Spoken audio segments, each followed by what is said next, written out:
By day, Dr. Morales is a professor and scholar, and by night, a DJ, otherwise known as DJ Rama. DJ Rama is a house and techno DJ, having held club residencies in the Chicagoland and Denver areas. Currently, he is a regular guest DJ for the Old School Sunday Night Live with Aaron Bernard on KJMM Tulsa. House music is Chicago's gift to the world. Let me say that again. House music is Chicago's gift to the world. And as a product of Chicago himself, Morales is a house head through and through. And Dr. Morales is not the only house head on this line. I am as well, his fellow Chicagoan. The order of our program this evening will be a lecture by Dr. Morales for 30 minutes, and then we will have a question and answer. Lastly, but certainly not least, let me say this about Dr. Morales. He is an ordained minister in the Christian Church Disciples of Christ. He is married to Reverend Daphne Gascott Arias, also an ordained minister with the Disciples of Christ and a PhD student. And they share life and laughs with their daughters, Daphne Magnolia and Jael Marie. So listen, we are so excited to have Dr. Morales here with us this evening. So are you all ready for an enlightening and enjoyable time together? If you are, let me see some thumbs ups. Let me see some hands ups, because this is going to be an exciting and fun evening. So now let me pass this baton over to Dr. Morales. Thank you so much for being with us this evening.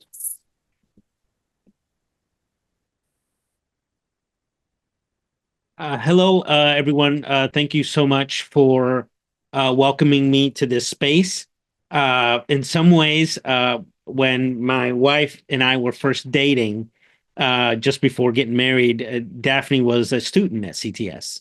And so I have that connection, also the disciples connection. So anytime I can come to one of our hallowed institutions as a disciple, I always consider it pure joy. So thank you. And thank you, Ayana. And thank you specifically, Ayana, all the work you did to get me here. So I really appreciate it.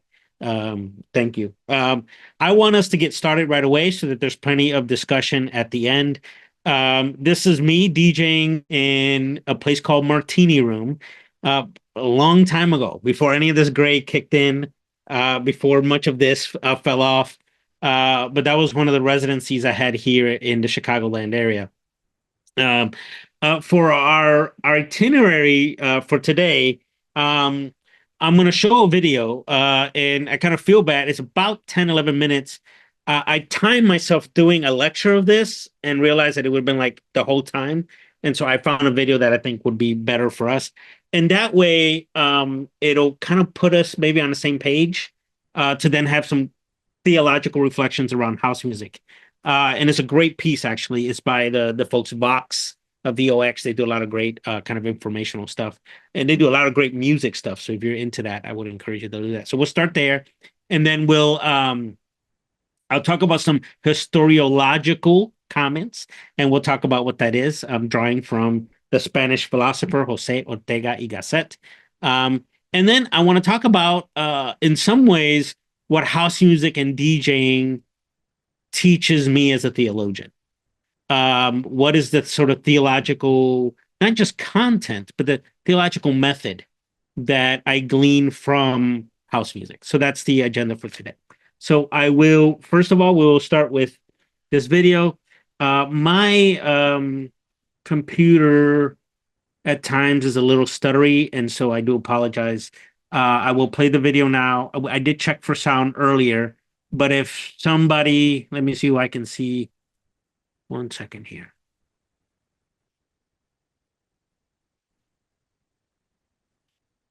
If Ayana, I see you first. So if you could give me a thumbs up that the sound is coming through, I would appreciate it. You should see a video screen, correct? Okay, so I'm gonna play this video. I'll stop it almost towards the end. But just tune in. It'll give you a great kind of feel for the music. It'll talk about historical roots. I'll name a figure that's left out that I consider myself more akin to musically than Frankie Knuckles, who you hear about. So I'll mention him as well. But we'll watch this video. I think it's very helpful to kind of put us on the same page. It's July 12th, 1979, and the Chicago White Sox are set to play the Detroit Tigers in the 1 second here. second game of a doubleheader. The baseball I apologize, folks. Let me do a. had a capacity of 44,000 people, but that night,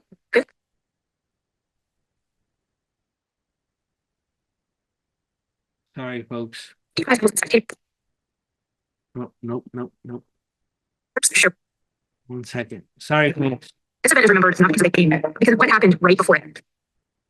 So sorry, folks. I'm trying to be patient with myself here.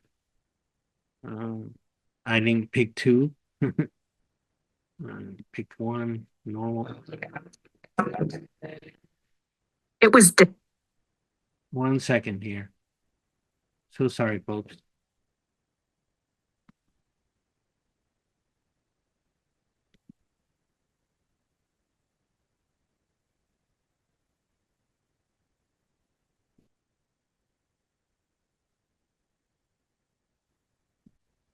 I'm lowering the resolution to see if that helps with the Disco Demolition. The main attraction, the Disco Demolition, spearheaded by morning radio man Steve Dahl and his anti-disco army called the Insane Cold. That felt good. Steve Dahl, a disco-hating radio DJ, thought it'd be hilarious to blow up hundreds of disco records in center field. Much to the dismay of those that approved this stunt, about 7,000 people bum rushed the field, inciting a riot. The baseball game never happened. This moment went down in history as the night disco died. But it didn't. Within just a few years, Chicago's youngest music producers and DJs would completely reinvent dance music by playing those disco records. So sorry.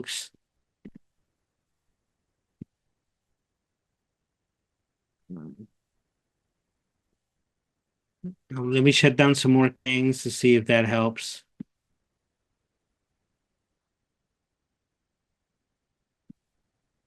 Over hard-hitting electronic drum machines. In the city that disco died, it was reborn as house music, and within a decade, it would travel the globe. Frankie Knuckles, one of the godfathers of house, called it disco's revenge. There is another way you could do it. You could send it to someone and they could play it. Was working at a record store in Manchester, England. Come again? Oh, I think there's a student who just chatted, said that he had a link and he could play it, and maybe that will. Please, I would wholeheartedly. Thank you. Someone came in. I want One the second. The song they wanted to hear was Right on Time by Black Box. Alex, go ahead. Yeah, there you go. Thank you.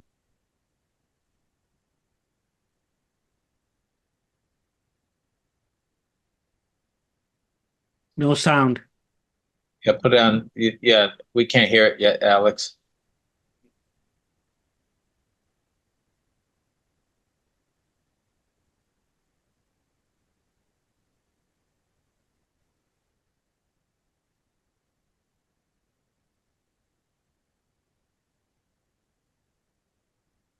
Or the other thing is send the link to Ayana and have Ayana play it. Turn your microphone Okay, off. I will try that. Sorry about that. I don't know how to turn on the audio. Okay. Okay, I'm going to try and play it. I'm clicking the link now.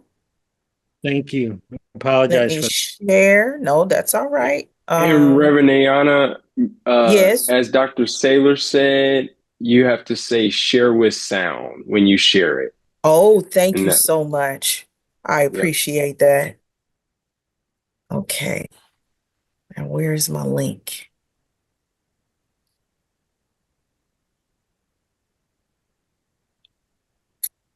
Okay.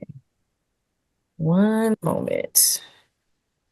And I will share with link. Hi, buddy.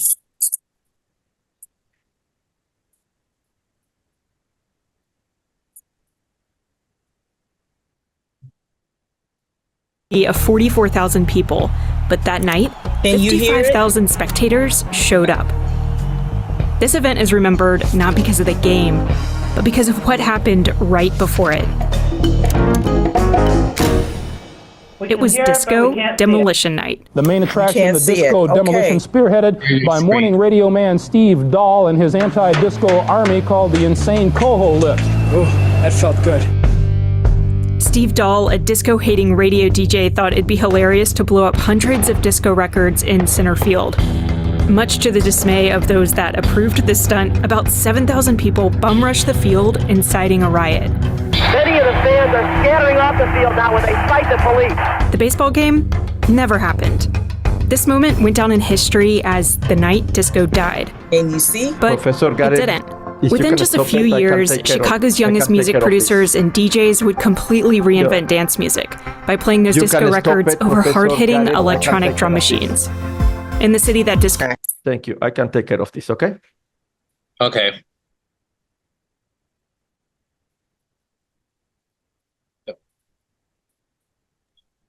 So sorry, folks. I apologize. That's okay. Okay, Did you it's say okay. to stop it? Yeah, I think Michelle is coming over. Okay. I think so. But Francisco, this is for the students. This is Dean Francisco Losada. I'm going to date myself here, but I know that moment very well, only because in our household, my sisters all danced disco, and I had a chaperone. So it was very, very big in our house. So, but anyway, I'll let you go. Thank you. Thank you for sharing. 1979, and the Chicago White Sox are set to play the Detroit Tigers in the second game of a doubleheader. The baseball park had a capacity of 44,000 people, but that night, 55,000 spectators showed up. This event is remembered not because of the game. Can you see the but because of video? what happened And right hear it? before it. Yes. Okay, so we're all good. Okay. It was Disco Demolition Night. The main attraction, the disco demolition, spearheaded by morning radio man Steve Dahl and his anti-disco army called the Insane Coho Lift. Oh, that felt good. Steve Dahl, a disco-hating radio DJ, thought it'd be hilarious to blow up hundreds of disco records in center field. Much to the dismay of those that approved this stunt, about 7,000 people bum-rushed the field, inciting a riot. Many of the fans are scattering off the field now when they fight the police. The baseball game never happened. This moment went down in history as the night disco died. But it didn't. Within just a few years, Chicago's youngest music producers and DJs would completely reinvent dance music by playing those disco records over hard-hitting electronic drum machines. In the city that disco died, it was reborn as house music, and within a decade, it would travel the globe. Frankie Knuckles, one of the godfathers of house, called it disco's revenge. In a marriage, it is normal to want something new. Phil just got a new phone, and now... In 1989, James Wiltshire was working in a record store in Manchester, England. One Saturday, someone came in and just went, I want the record that goes, wow! The song they wanted to hear was Right on Time by Black Box. Gonna get up, gonna get up, gonna get up. Obviously, in this clubber's mind, it was the most important record that they'd ever heard. This happened at the tail end of an underground drug-induced movement in the UK, dubbed the Second Summer of Love. Some very clever people suddenly realised that they could haul a massive sound system out into a field and get 20,000 paying punters to come and see it. In 1989, Right on Time went from being an underground house hit to spending 6 weeks at #1 on the pop charts. By the end of the year, it was the best-selling single in the UK. Right on Time represents some of the genre's biggest influences. From the vocals and piano to the drums, each element of the song helps tell the story of how house music came to be. Right on Time, Black Box, Top of the Pops 2, BBC 2, starting first song, now. This is Black Box performing Right on Time on Top of the Pops, England's iconic music show. Despite what this performance might have you believe, this person isn't actually singing. She's lip-syncing to one of the most widely sampled disco records in house. Loleatta Holloway's Love Sensation. Loleatta Holloway was a gospel singer turned disco diva from Chicago. Her song Love Sensation was released just a few months after disco demolition. While the track itself fared pretty well, it's the a cappella released on the 12-inch single that Chicago DJs remixed over and over. And they didn't just do it in clubs. They did it on the radio.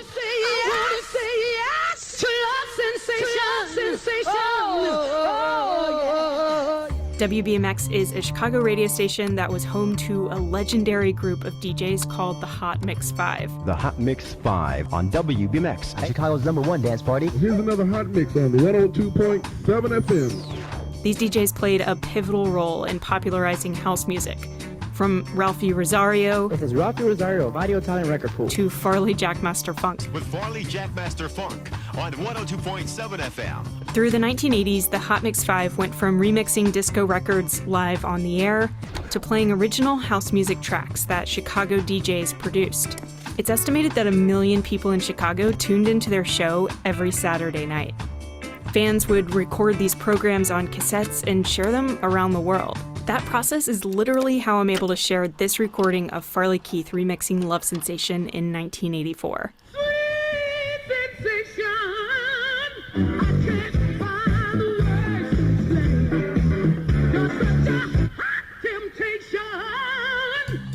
There's always been this association with big diva vocals and house music.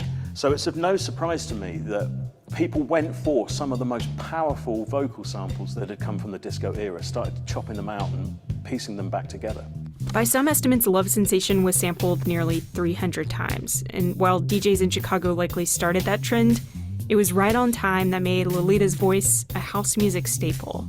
Even the most die-hard, instrumental, techno-loving, vocal-hating snobs that I know within that scene still love that vocal.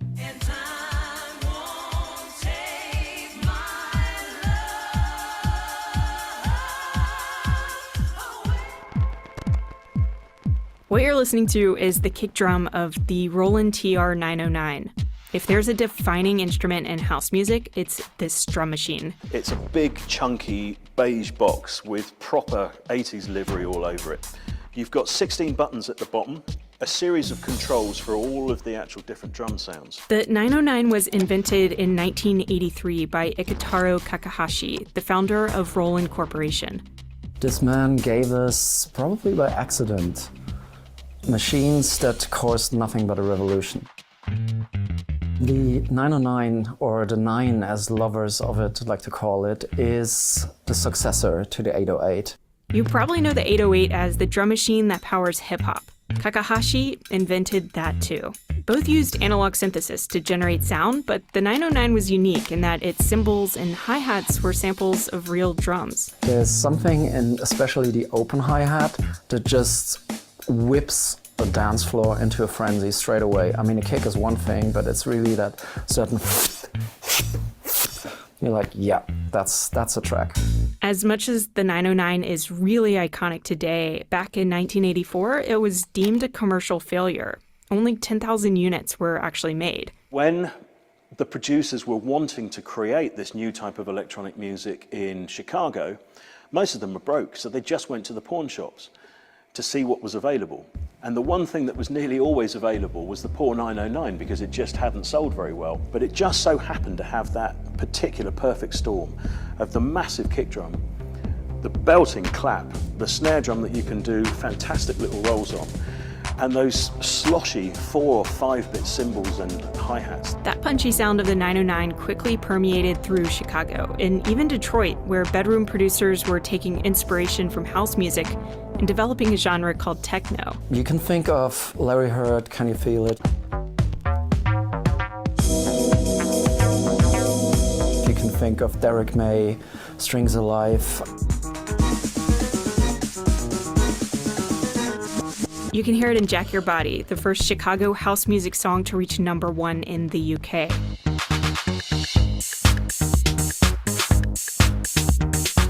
All the way to early house hits actually made in the UK, like Adamski's Killer. If you take away the 909 from that, a lot of that thumping drive is gone. It's no surprise then that in the opening few bars of Right on Time, you can hear that 909 kick drum and those crunchy hi-hats. And then the piano started, and then it got interesting. In the late 1980s, different house subgenres began to form. There was acid house, developed from the song Acid Tracks by Chicago producer Future. Its iconic sound came from the squelching bass line of a TB-303 synthesizer. There was deep house, which leaned heavily on soulful vocal samples and spacious synthesizers. And then there was Italo house, which more than any other offshoot relied on the upbeat rhythm of a digital piano. Right on Time is a classic Italo house track. So much so, there's a solo piano version of the song on the 12-inch single.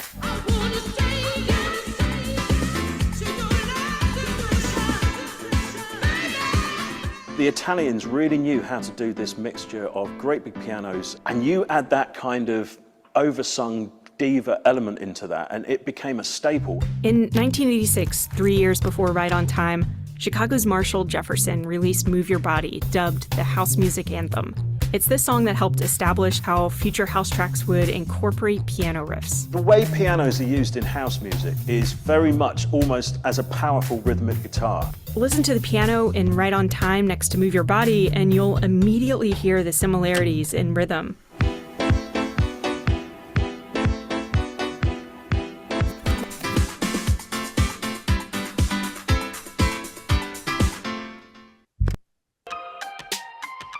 One of my favorite features of a Buick, quiet tuning. Think about a pair.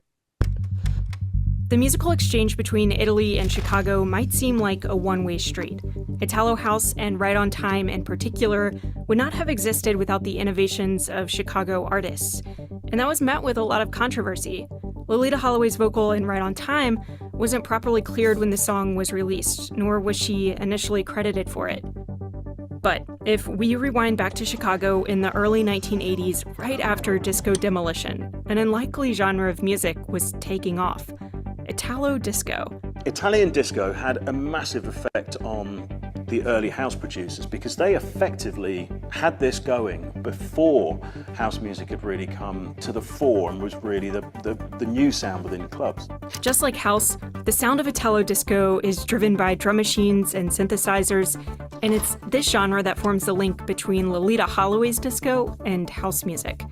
Take a listen to this WBMX radio show again.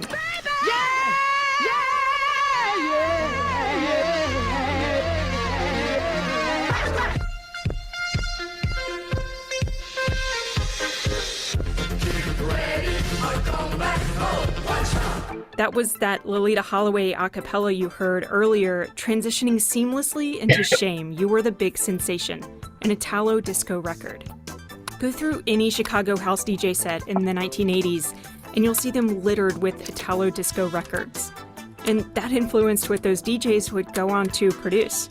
Take the Italo disco song Dirty Talk, released in 1982.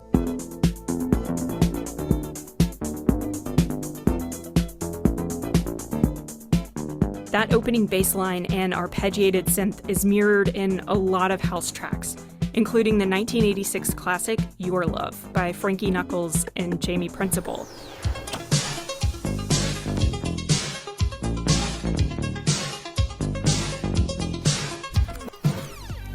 By 1990, house music was a global music genre. Artists from the UK to Australia were filling dance floors with a 909 kick drum.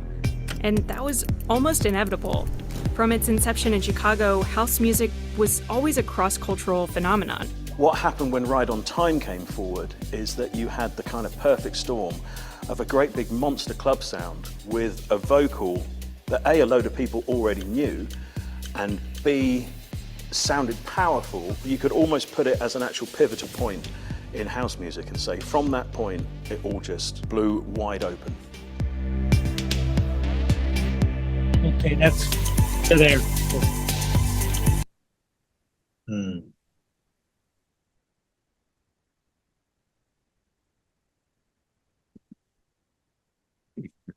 Thank you all for your patience. I probably should have thought of that at the beginning to just pass that on to somebody else, but thank you all for your patience. There's a couple notes that I want to add to that video that I think are important. What gets hidden, and I'll say more about this in a little bit, that is, I think, all too important, is the fact that house music, very specifically, is the creation of the Black gay community. The roots are Black and the roots are queer. And that can't get lost. They mentioned several big names. Frankie Knuckles was openly gay for a very long time, even before it was probably acceptable to do so, as they say. And the other name that doesn't get mentioned, that's not there, is Ron Hardy. Ron Hardy gave us the harder hitting house. And so I tend to hit a little harder. As I always say, hard music for hard times. I'm also very much influenced by Detroit techno, which is also a harder hitting form. But Ron Hardy was also gay. There's another source that can't be ignored, and that's the source of New York. New York had this style of music that was similar called garage, and the clubs there, most notably Paradise Garage, was also a Black queer scene. So any way you paint it, the roots of not just house music, but every form of electronic music that grows from there are Black and queer, and it's important to name that. I say that because I'm going to read this quote. It's important that we get to what Jose Ortega y Gasset calls historiology, and this is what he says about this. And I'm quoting Esteves, a philosopher out of Colombia, who's working with Ortega and Gasset in this article. Ortega y Gasset's conceptual distinction, especially those between belief and idea, have provided the basis for illustrating different perspectives of a given historical moment. In particular, the transition from subject to citizen, which is what he's trying to do in this article. Furthermore, Ortega y Gasset's philosophy has also problematized this historical moment insofar as it has provided an analysis for a historical reality. Specifically, Ortega y Gasset's notion of historiology, rather than history, grants an intimate, immediate analysis of the res gesta of the historical reality by asking, what is its ontological texture? Of what ingredients is this historical reality composed? Which are its primary dimensions? So Ortega y Gasset was a Spanish philosopher writing at a very crucial time in Spanish history when they were trying to fight off fascism, which they didn't do quite well in doing. And one of the things that for Ortega y Gasset was important was he believed that, I'll read two quotes that are important. One is, humans have no nature, only history. And then the second one, which is probably, maybe some of you have even heard it without knowing it came from Ortega y Gasset, is, I am I and my circumstance. And if I don't save it, I don't save myself. So there's a sense in which we have to get at the texture of this moment of house music. What is the materials that made this possible? And that's why I mentioned, very importantly, the Black queerness of house music. At its core are what I call 4 dimensions to the rise of house music. One is the embodiment of music for a people who have been reduced to their bodies. So instead of saying, you're reducing me to my body, and I'm just going to settle with that, they said, thank you. And let me tell you how resilient, how ontologically deep, how life-giving this body is. And so the musical form of house music, you can't just show up with your brain, right? I'll say this more a little later. A lot of people think that you can critique house music the way you critique a rock and roll album. A rock and roll album will never ask, in a house music critique, a proper one, you don't ask, what does it mean? You ask, what does it do? What does it do?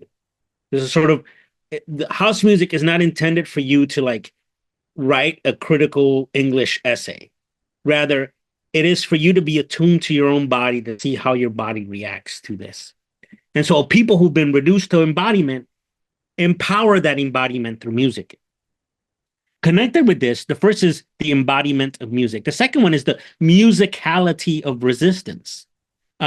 These parties were a way in which a battered people can be emboldened to live another week.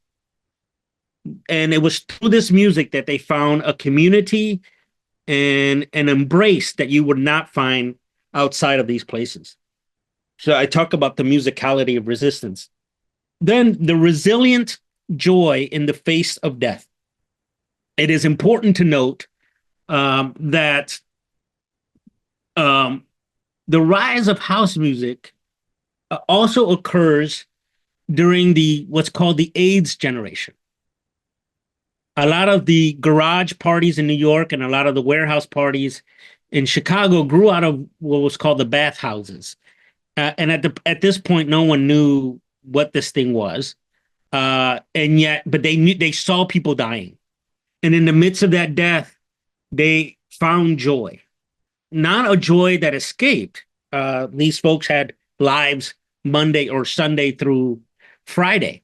But Friday and Saturday, they found a way to inculcate joy in the midst of death. And then lastly, the joy of liberation. Eventually, by its success, house music puts to the fore the Black gay community in its full resilience and in its creativity. So it was, in many ways, the success of house music that one can say is a vital piece of understanding the ascendancy, really, and the put to the foreground of the gay community, and particularly the Black gay community as well.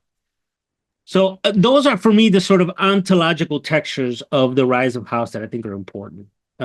People reduced to embodiment who then say, thank you. Let me tell you what this body can do. And shifted the way we thought about embodiment. And then, of course, a lot of joy in the presence of oppression. I've always said jokingly that the best music and the best feud comes from oppressed people. And so far, my theory has not been disproven. And part of it is we find ways of resisting, not by merely surviving, but by enjoying whatever life we can scrape up together. Yeah, that's very good. It's crucial to know that I could talk more about the ontological texture, but I want to keep going. What I want to do now, so that we have some time for Q&A, is talk about what house music have to teach a theologian. And I want to talk about 4 things: thinking, dancing with the past; thinking, dancing with the body; thinking, dancing with the other, and thinking, dancing together. And I'll run through these quickly so we have 20 minutes or so for Q&A. The first is that quote from Frankie Knuckles. Disco was never demolished. It was just reinvented. And so I always tell people a couple things. One, I say the Roman Empire has never really gone away because there's a Roman Catholic Church with the Vatican that preserved, some would say, the very best of the Roman culture and the traditions, and is still in some ways alive. In some ways, disco has never died. And it's never died because electronic music exists, because house music exists, because techno exists. And what that tells me is that responsible theology today needs historical theology.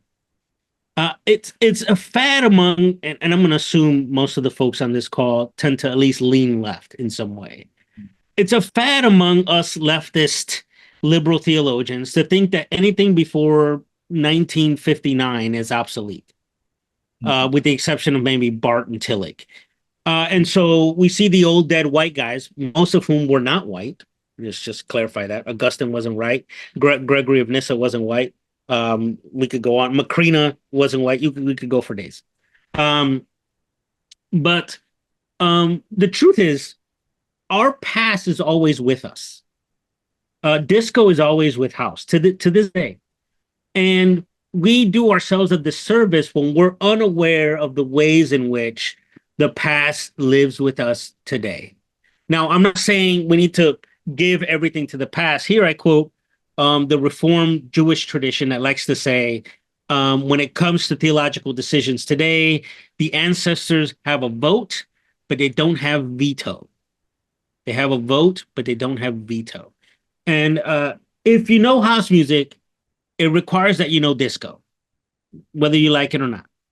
And what we have taught or thought as a church, as a believing community, is infused in what we think, or what we think is infused with what we thought. It's probably more accurate. That's the first thing. The second is we're called to think with our bodies. And here I want to highlight the fact that I think all theology that at least calls itself Christian has to be incarnational in some way.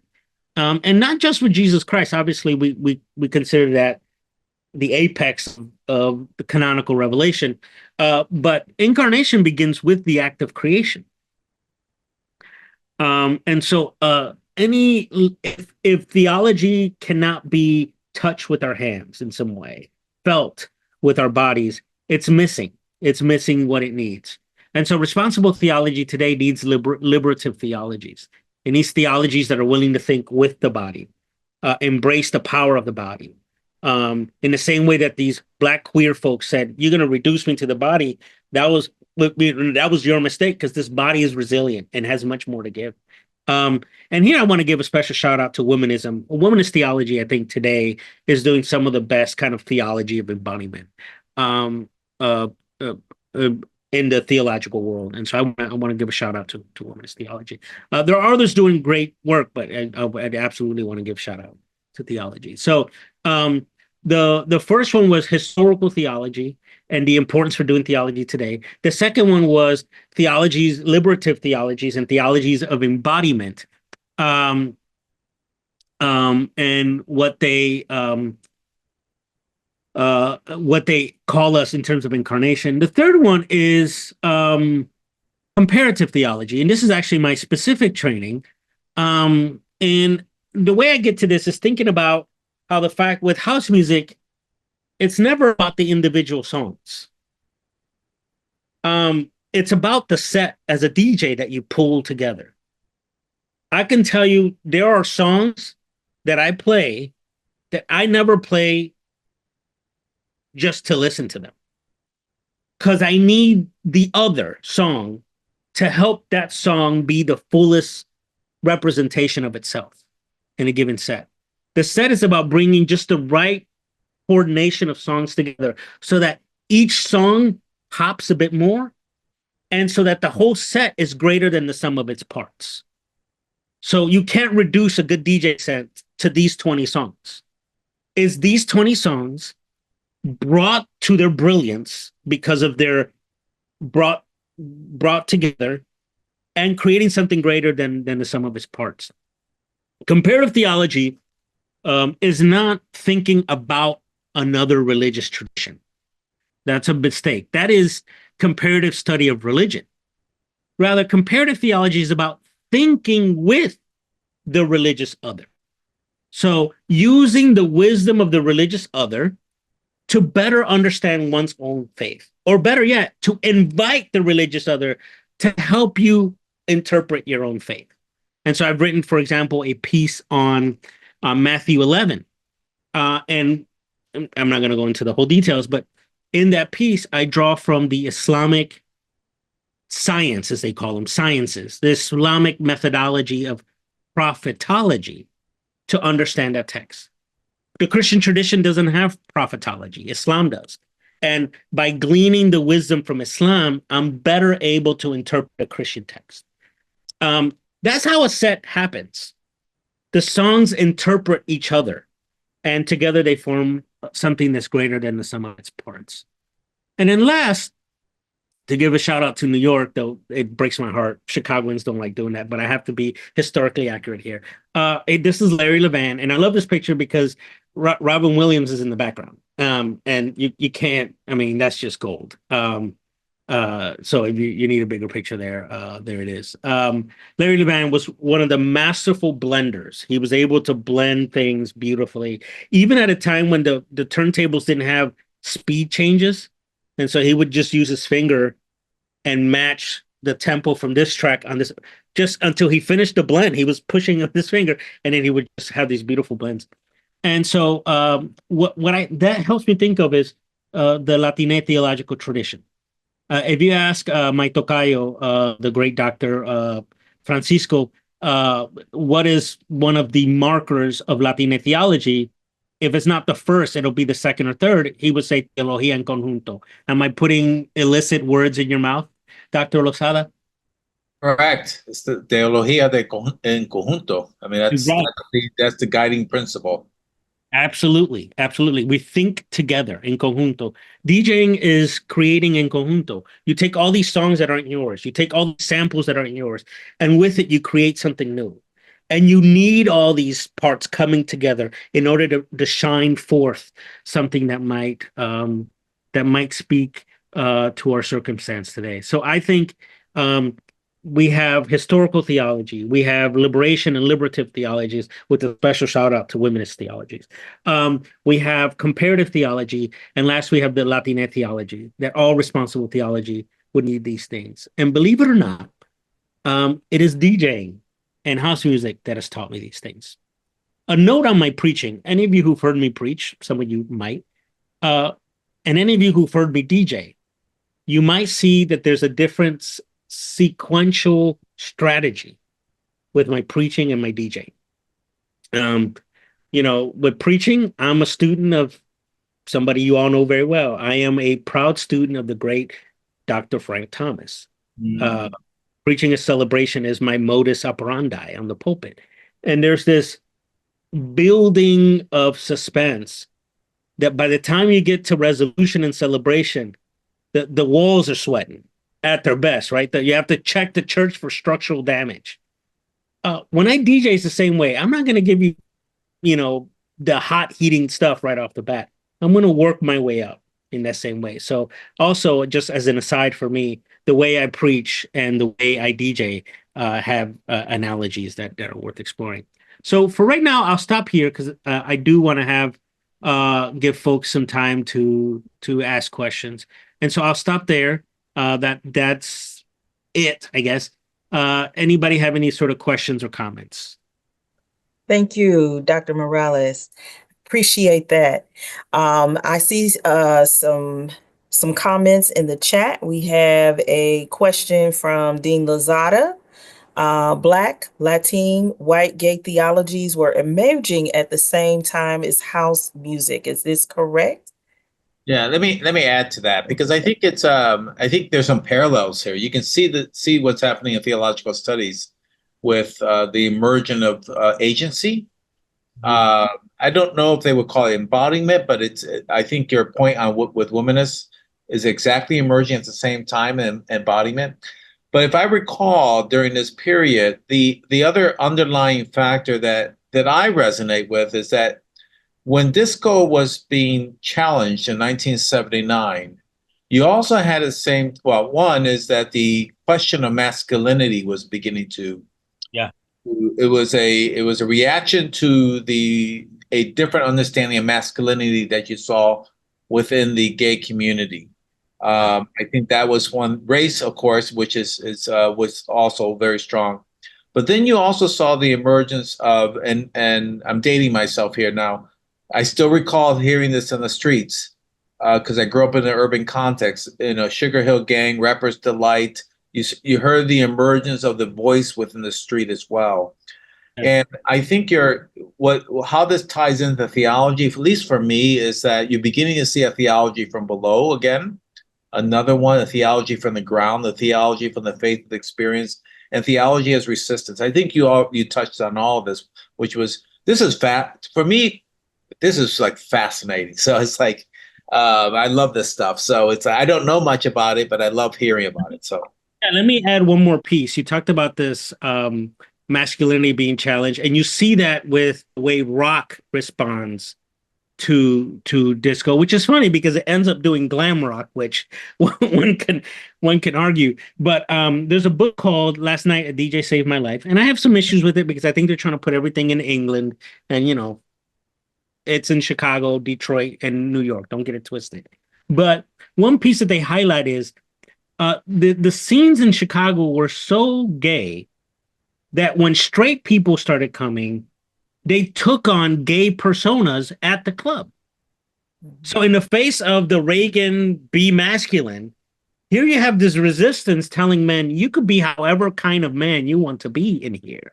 And they used to ask you if you were at the club, and I've DJed at gay clubs, which to this day, best crowds you can DJ to, generally.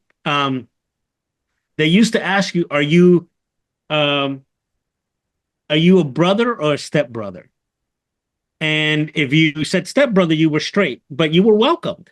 But early on, you started to note straight men taking on the fashions, the couture, the mannerisms of their gay peers at the club in the face of Reagan masculinity. And it was just blown up. So I want to highlight that even in this way, there was a resistance that did. Now we can talk about the dangers of that, but it's still a compelling story that's worth sharing. Thank you so much. We have a question from Dr. Rob Saylor. I'm wondering about the relationship between music as resistance and capitalism. There's music as art, but there's also a music industry. Yeah. Similarly, there is theology as resistance, but there is also theological industries and institutions. How does art as resistance, theology as resistance, live within capitalism? Yeah, no, I think this is the perennial problem. And again, because my computer is acting out, one of the greatest Chicago DJs today is a transgender DJ by the name of Honey Dijon. Just look up Honey Dijon in YouTube, and her sets are Ron Hardy caliber. And I mentioned Ron Hardy because to this day, with all the technology that we now have, people will still put Ron Hardy as one of the best DJs to ever do it. Well, she follows in that tradition, and she's sampling left and right. She's bringing these vocals in real time. And some of her sets are now like iconic sets that people listen to again and again, either on SoundCloud or on YouTube, because they're so compelling. But what I'm saying, one of the critiques she makes is that with the over-capitalization and the popularization of house music has come the queerifying of house music. And so one of the things that she names is that she says it's sad that with the death of Frankie Knuckles, 2016, that was a hard day for me, let me tell you. I was in Denver and I was distraught. I'm sorry, I was in California. But she says with the death of Frankie Knuckles, the Black queer face of house music died. Which is funny because many people would say that she's the new face, or at least one of them. But I think you're right, Dr. Saylor. There is a sense in which you get these big festivals now that are electronic festivals, and it says Pepsi presents, right, or brought to you by Aquafina or whatever. This is when those of us who are purists, and here I'm talking to a fellow purist, Dr. Saylor, because I know you're like the fact that many people don't get underground house music because we like house music that you can't manipulate. That's hard to sell. This is why I like Advent. Christmas, we've overcapitalized that. Advent's hard to turn into a sales pitch. And so in many ways, underground music, that this genre always finds a different underground to navigate so that it keeps Advent alive. It keeps a sort of, you can't manipulate this for your capitalist gains. But that's always the art versus commerce is the big fight. But thank you. That's a great question. Okay. I have a question for you. So we have students that are on the call tonight that are pursuing ministry degrees, that are pursuing counseling degrees, and how might house music help to inform what they do in ministry, in counseling? How might they use this when they are out practicing and serving people? I'll give two examples. One for the therapist in the room, and I recognize it because my wife did pastoral psychotherapy there, and one for the congregational pastors. For the congregational pastors, and particularly for your Sunday morning worship, I would encourage you to look at your liturgy as a DJ set and recognize that you build that set, and it's okay. Now, this is going to be tricky because we get the exaggerated version of this at TBN and the Televangelist. It's okay to ask the emotive, responsive question of the liturgy. What will tug at the congregants here? Or better yet, remember I said earlier that with house music criticism, you can't say what does it mean, but what does it do? What if we started looking at the prayers of confession, the ways we do Eucharistic prayers, the way we plan our sermons, and instead of asking what will this mean, asking what will this do? What will this do? I do that with my sermons. Of course, there's a meaning. Dr. Frank Thomas is, you got to have a resolution. But I'm also concerned with what is the sermon going to do?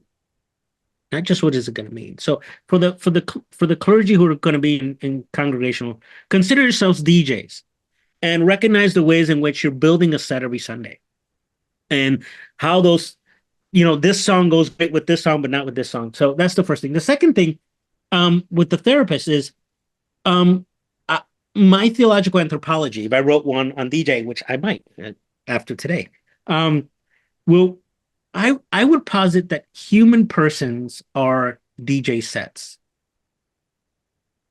And this is easy to prove. If I told each and every one of you, put together a mixtape of the songs that define your life, each of you could do that in 7 minutes. And then as a therapist, what would it mean to look at people's, and here, see my air quotes, people's discography, people's record crate. We used to carry old milk crates with records in them. And so I used to have to pay somebody because the records are heavy. Now I just, do this thing. It's a lot easier. My back doesn't, I'm older now. I can't carry the same weight I used to. Each person is a DJ crate. And what would it mean as a therapist to start going through their vinyl, going through their songs to say, wow, U2's I Still Haven't Found What I'm Looking For is definitive here. Why is that? What's happening here? So I started listening to this other super subgenre of electronic music called freestyle or heartthrob, which was founded in Hispanic urban communities. In fact, what's his name? Mark Anthony and La India both started as freestyleros before they did salsa or pop. It's cheesy, over the top, sentimental lyrics with really cool kind of breakbeat stuff. And I found myself listening to it a lot when I first moved back to Chicago. And I asked myself, why? Because, in high school, you used to listen to that, particularly when somebody dumped you. And that was you listened to really sad music that you could dance to when you were sad in the room.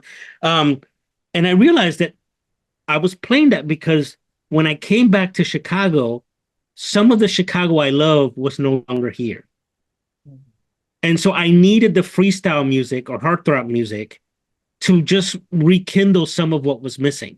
Now, music, we are DJ crates, we are music sets. And so for the therapist, just kind of see your patients and see yourselves as a crate and explore the songs that make you you. So that's what I would say. Thank you so much. Dr. Morales, I'm going to take one more question, and it's an excellent question. Alex, and I believe this is Alex Smith, has a question that says, what wisdom would house music have to say to the church or culture today that it may not be ready to hear?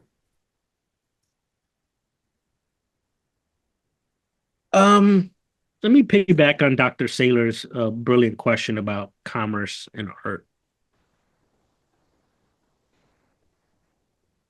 The best clubs aren't the biggest clubs. They're not. Mm-hmm. The Martini Room, the picture I showed earlier, that was a small club, but it called for the kind of DJing I like to do. And so in terms of commerce, it's big to say we need the big tent raves outdoors in the Amazon of Brazil, or what have you, which they happen in the Amazon of Brazil, or in the middle of nowhere, Denmark. And what can we generate from this? But there's a sense in which you can be creative and sustainable in the art. And I think some of the people who are doing the best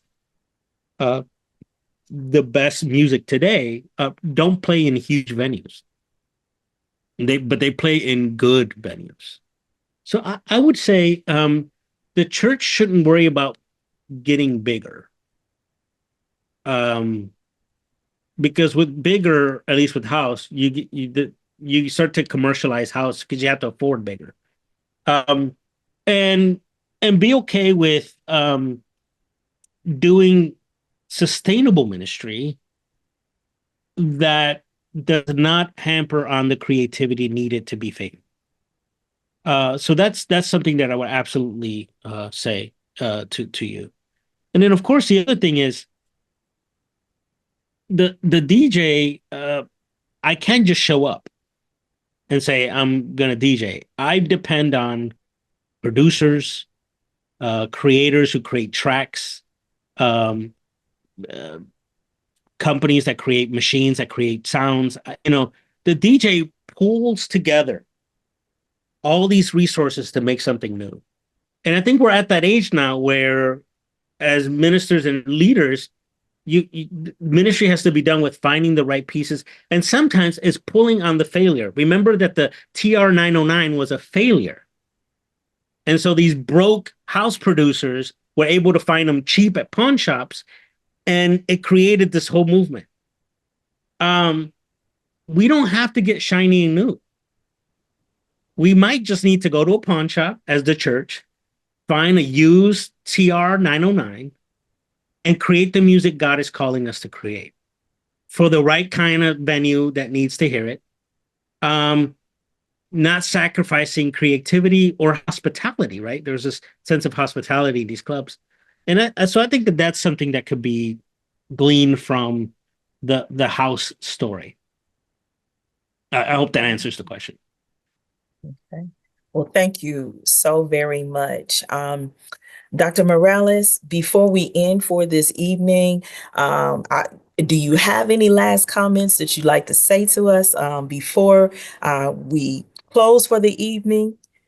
Yeah, support your local DJs, and support your not so local DJs. The first Sunday of every month at 10 p.m. Central, I'm on the old school. I should know this. Old school Sunday night live show with Aaron Bernard out of Tulsa. If you find me on Facebook, you could find that as well. And so tune in 10 o'clock first Sunday of every month to hear me DJ. If that's something you're interested in. But that's other than that, thank you so much for showing up. I didn't think a lot of people would be interested. So the fact that all these folks showed up, it just blessed my heart so much. Thank you very much.